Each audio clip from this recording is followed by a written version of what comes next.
Greetings, I'm Elizabeth Coble. For this week's grant proposal discussion, I focused on the establishment of a research grant for the National World War II Museum in New Orleans, Louisiana.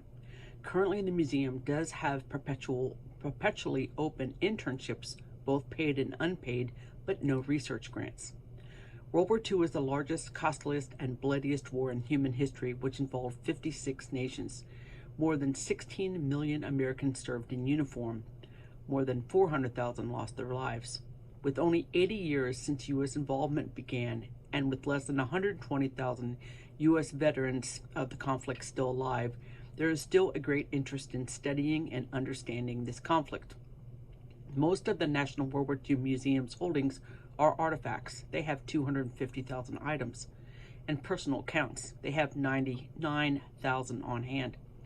It does not have a large archival collection. With that in mind, most research grants in support of this museum would need to plan for travel to archives, libraries, museums, and other holdings, both in the United States and internationally, including Europe, Asia, and Africa.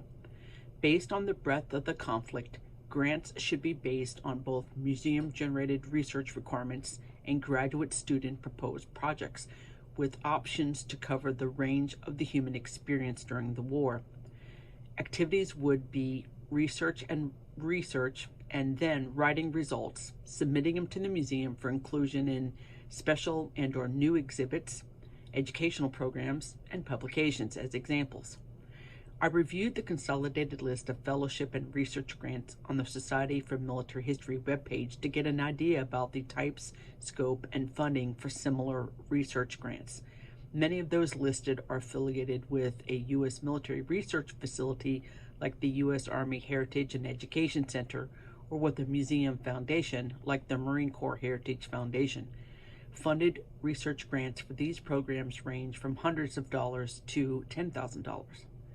Based on the requirement to travel, the size of the research grant would need to be up to $15,000 range, assuming different lengths of research time and at different locations.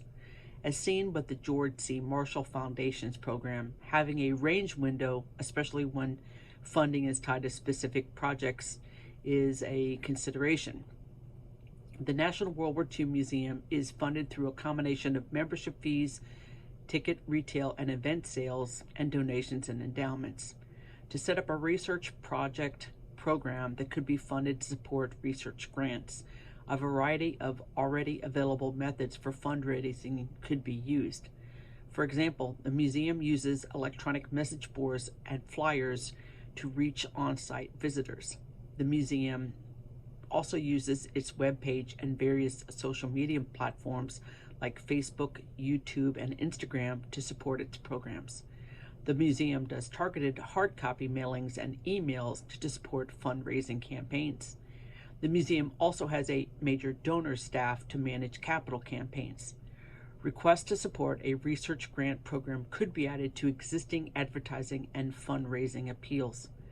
An example of a recent successful funding appeal is the museum's newest state-of-the-art facility called the Liberation Pavilion. The building cost $400 million and opened in November of 2023. If funding can be raised to support a new $400 million building, fundraising for recurring research grants should be supportable.